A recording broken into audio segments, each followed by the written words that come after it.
It took me 5 years to finish Death Stranding 1. Huh. So this is why I stopped hearing about Team C's. There was 1,000 reasons I wanted to love this game. The gameplay loop was just so distinct, the atmosphere, the world building, everything, but despite that, I just could never really get into it past the first few hours. That is until a couple months ago, with the sequel on the horizon, I decided to finally hunker down and finish Death Stranding 1. Lovely to get back into a tradition. Time for my 5th failed annual playthrough. And hey, say what you want about the gameplay loop, but if nothing else, this is the best goddamn walking simulator I think I've ever played. Now, yeah, I'm sure those adjectives don't set a very high bar in your mind, trust me, they didn't for me either, but I do think there is a lot to love here past what is a rough exterior, if not a little more sanded down than its predecessor. Fact of the matter is, neither Death Stranding game is going to be for everyone. For a very long time, they weren't for me. What I can say with confidence is that despite my many failed attempts, this formula has finally clicked with me, and it's done so in a big way. You know, having been born and raised here, I can tell you with confidence this is an actual true depiction of Mexico. Now before starting, I want to clarify and preface that I'm not really a Kojima fanboy. In fact, I've only ever played 2 games that he's had any involvement with. Metal Gear Solid Ground Zeroes, which is, I wouldn't even call a whole game really, it's more of a prelude and demo to Phantom Pain in my opinion. And 2, Metal Gear Rising, which his involvement in that project is dubious at best. So, controlled by something clear, memes, the DNA of the soul. I wouldn't exactly say I went into this biased. Now, as I'm sure you're at least loosely aware of, the core gameplay here is mostly just down to walking. Obviously, there's more particulars than that, but fact of the matter is that you spend maybe a good 70 or 80% of this game's runtime just making your way from one place to another. And that's where a lot of the central mechanics lie. Truly getting somewhere both efficiently and safely in Death Stranding is a feat, to say the least. And I'm glad to say that for the most part that carries over to the second game as well. Let me take the hill. He'll really pick up some speed then. Now that may sound like a slog to you, and honestly, it might be. But the game wasn't really like anything else that came before. The fact of the matter is that Death Stranding 2 had a lot to live up to, and maybe those were unfair expectations. I'm not usually in the camp of the game developer or publisher apologists that will defend a multi-million-dollar company at all costs. I'm not prone to do that. If you make a bad game, you make a bad game. And to be clear, I don't think Death Stranding 2 is that. I don't think it's a bad game. I enjoy it. I have seen a lot of people making the complaints that a lot of the rougher or sharper edges in this game have been sanded down, so to speak, in favor of a more streamlined experience. I will agree that's probably true. I do also think, however, that a lot of the threats, so to speak, have been raised that much more as well to kind of meet you at that point. Well, yeah, this is Australia. So I don't really think it gets rid of the friction in gameplay as much as people would have you believe. This game is in a really weird spot because of the fact that, as I'm sure you're sick of hearing me say, Death Stranding 1 was unlike anything else that came before it, for better or worse, depending on if you like the game or not. And a lot of people were expecting that same sense of wonder to come from Death Stranding 2, for it to wow them again. And personally, I don't know how you go about iterating upon that and giving that same feeling without transforming the game to a point where it simply doesn't have that same identity that its fans loved so much. This is where I think Death Stranding 2 kind of lies, and it's really unfortunate for it to be in this spot because of the fact that personally, I really enjoyed the first game. I enjoyed it a lot, and I'm enjoying the gameplay of the second game as well. But it truly feels like it wants to iterate meaningfully and transform the game into a different experience. But it only feels halfway committed to those changes. It's not really reflected in the story. The game's story lingers on a lot of very similar story beats to the first game, whereas the gameplay's focus has completely shifted to a lot more combat than the first game. And that's really enjoyable. The combat is good, the melee combat is fun and wacky, and the gunplay feels nice. But it just really doesn't fit. What the fuck is that thing? Oh, come on! That leaves me conflicted, because I really enjoy the story, and I really enjoy the ways they've shaken up and changed the gameplay. But while I enjoy them individually, I don't quite know that I enjoy how they mesh together. Okay, yeah, so at what point do we admit this is just Metal Gear? Now, you can do one of three things here.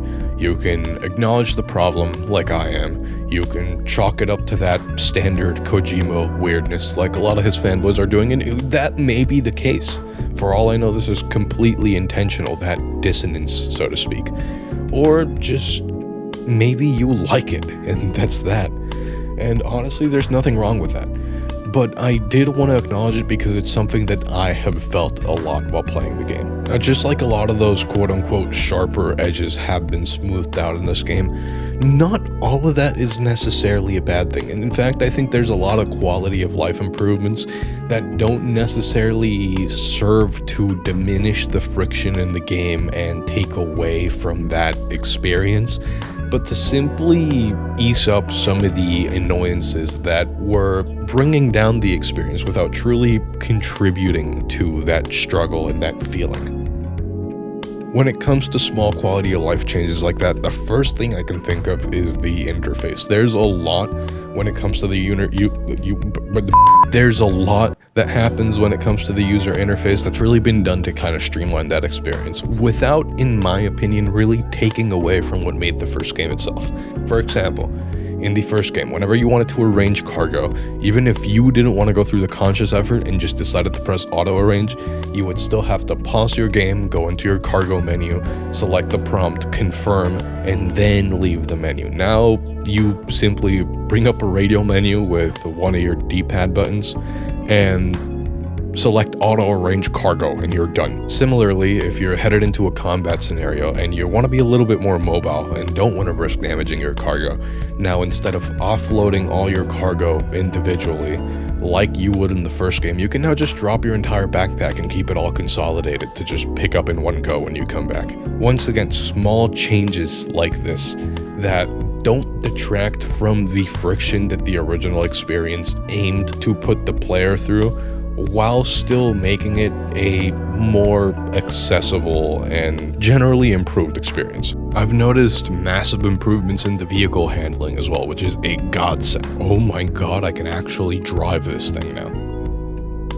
This doesn't handle like shit. Don't get me wrong, they're still not perfect, but the vehicle handling in Death Stranding 1 overall, especially in regards to the trikes, was fucking abysmal and damn near inexcusable. Oh my god, this handles like dog shit. No wonder I didn't finish this game the past 3 times. I have seen some people say that it's all part of Kojima's vision and that it's supposed to show this stark contrast between how much easier deliveries and getting around can be when you build all the highways and truly help reconnect the world versus trying to ride it up a mountain top or something.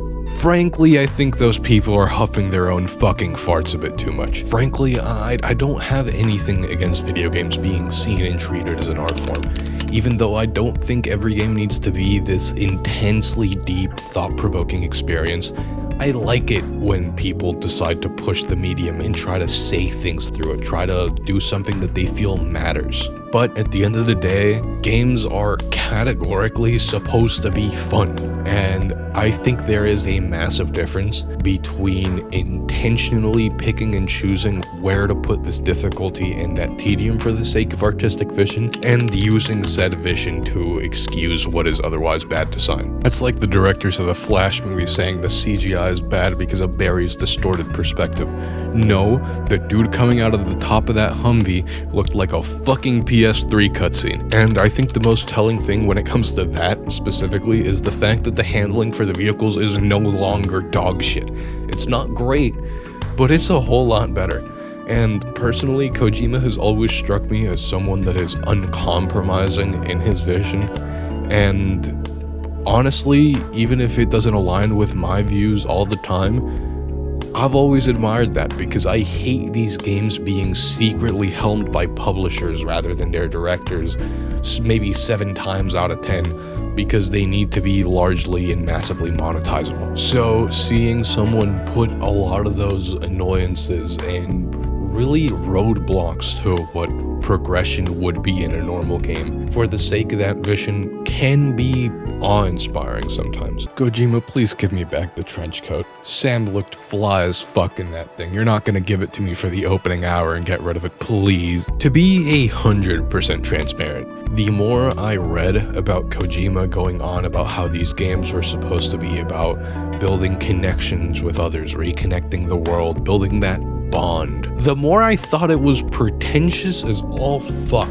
But the more I think about it and the more I look at it in the context of the games, the more I like the idea of everything I do in these games indirectly impacting somebody else. The more I take the time to sit down and think critically about it, rather than just brush it off as a game dev being pretentious, the more I begin to like the idea about the fact that these games' worlds really do reflect the state of the player base. If the world is thriving, that's because of the player base and people putting in that effort to build structures and roads and everything in between to really make that experience as easy as possible for those who come next and for themselves while they're around. And when these games eventually become abandoned, everything is gonna wither away and the game world will reflect that. And while I definitely still catch that whiff of pretentiousness when even thinking about it, the more I experience it for myself, the more I begin to love that idea.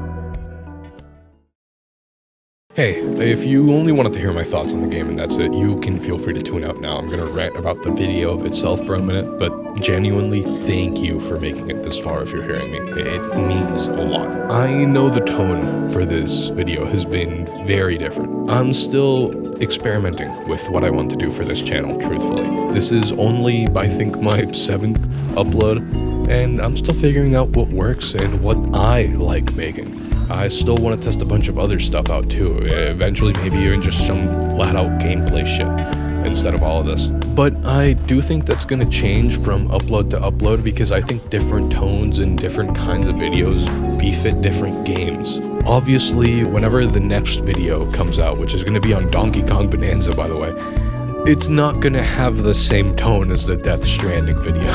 I'd hope you know that. But whoever is here, whether this is the first video you've watched and you decide you're here to stay, or whoever's coming back, I genuinely appreciate it. First of all, I don't expect any video to perform as well ever again. I understand that something like 3,000 views is jack shit to most people and is indicative of a small channel and whatever have you. But I never expected more than 20 to 30 people to watch one of the things I've made. So seeing something in 3 days get 3,000 views has been fucking mind-boggling to me, and I don't know how to react. Whatever the case, if you're here, I cannot thank you enough. I make these things to share with people, and the most I ever want out of this is being able to have that discussion, that back and forth with people. So seeing that this is actually reaching somebody, anybody, is really exciting to me, and I only want to continue doing this and hopefully reach more people with it. But honestly, if it's just 5 people watching these things, I'm still gonna keep making them as long as my life allows. Store page stuff is a little different this time because currently you can only get Death Stranding 2 on PS5. And obviously, a rating out of 5 stars is very different from a percentage rating from Steam and detailed reviews from people. But hey, you get what you get. I guess this will inevitably be ported to PC in a couple years anyways. I've seen a lot of people in the comments of the last video add things like nice review and whatever to the end of their comments, and really, thank you, I appreciate it. To me, these were never really meant to be reviews. That's not a correction. Whatever purpose the video serves for you, as long as it fulfills it well, I am happy to provide because I like making these things. but it really caught me off guard a little bit because to me this has never been a well thought out structured thing. This has just been kind of, hey, here's the game I've been playing recently, here's a stream of consciousness about it, my thoughts, what I liked, what I didn't like, and that's it. So hearing that from a lot of people has been interesting, but I'm not complaining. Hey, if it helps you decide on a product or thing or make up your thoughts on it, absolutely. Go for it. Much longer video than usual this time around, but hey, I had a lot more thoughts about these two games than I usually do about anything I'm playing, so there you go. That was as much as I can compress the hours and hours that I can yammer on about my thoughts on these games. Gotta take another short trip, but I'll be back soon enough, hopefully, with some... Yeah, I've been having a lot of fun with that, but God is it rotting my brain. I hope I'll see you there.